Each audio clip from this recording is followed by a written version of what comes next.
La parole est à Madame Caroline Fiat pour le groupe La France Insoumise. Merci Madame la Présidente. Madame la Première ministre, hier, je lis sur les réseaux sociaux, il est 11h25, en France, les femmes travaillent désormais gratuitement jusqu'à la fin de l'année. Mixité des métiers, orientation professionnelle, accès aux postes à responsabilité, égalité salariale. Nous devons agir sur tous les leviers, j'y veillerai.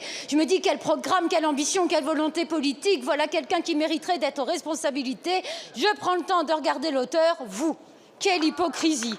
Sur la mixité des métiers, 92% des assistantes maternelles, 87% des aides-soignantes sont des femmes. Vous espérez que cela change par la formation professionnelle, mais aujourd'hui, il y a près de 90% de femmes dans les filières sanitaires et sociales qui sont les plus mal rémunérées, souvent en temps partiel subi. Quelle hypocrisie. Pour l'accès aux postes à responsabilité, vous pourrez au moins vous satisfaire d'être Première ministre, alors même que pendant l'examen du PLFSS en commission, nous avons fait des propositions pour aboutir à l'égalité salariale. Résultat, rien. Les écarts de salaire entre les femmes et les hommes ne se réduisent quasiment pas. Et si le rythme actuel est maintenu, les femmes devraient gagner autant que les hommes d'ici 2234. Quel sens des priorités? Nous proposions par exemple que l'accès aux subventions publiques et aux exonérations de cotisations soit réservé aux structures respectant strictement l'égalité salariale.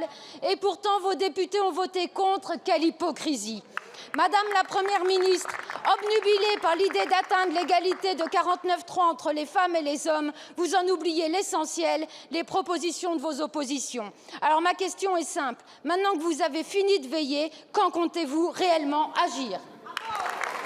Je vous remercie. La parole est à Monsieur Olivier Dussopt, ministre du Travail, du Plein Emploi et de l'Insertion. Merci Madame la Présidente, Mesdames et Messieurs les députés, Madame la députée Fiat. Je pense que nous pouvons nous retrouver d'abord sur un premier constat, le fait que les inégalités salariales sont inacceptables et le principe d'égalité salariale qui a été posé en 1972 pose encore un certain nombre de difficultés puisqu'il n'est pas parfaitement respecté.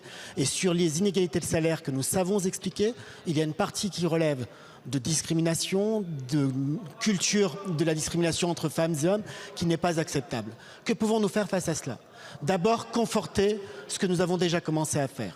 Nous avons depuis 2019 un index qui mesure l'égalité professionnelle et cela s'est accompagné de 772 mises en demeure et des 45 premières pénalités. Nous avons voté en 2021, vous avez voté, une loi sur l'accès des femmes aux responsabilités dans les plus grandes entreprises. Nous veillons évidemment à sa bonne mise en œuvre. Mais il faut aller plus loin. Et aller plus loin, cela passe par les chantiers que nous avons ouverts avec la Première ministre et ma collègue Bérangère Couillard lors de la conférence sociale.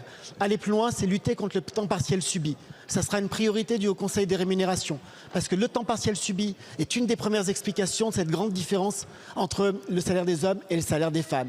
Aller plus loin, c'est faire en sorte que cet index sur l'égalité professionnelle femmes-hommes soit évalué, révisé pour être amélioré, plus coercitif et ainsi être plus efficace. Et enfin, aller plus loin, c'est mettre en œuvre les dispositions de la directive européenne sur la transparence et l'égalité salariale.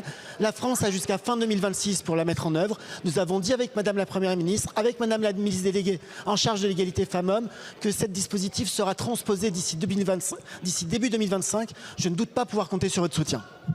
Je vous remercie, Monsieur le ministre. Madame la députée.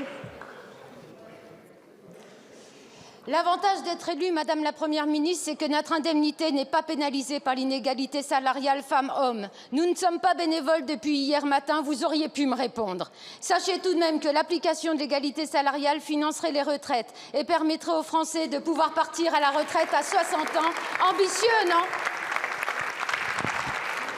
Je vous remercie.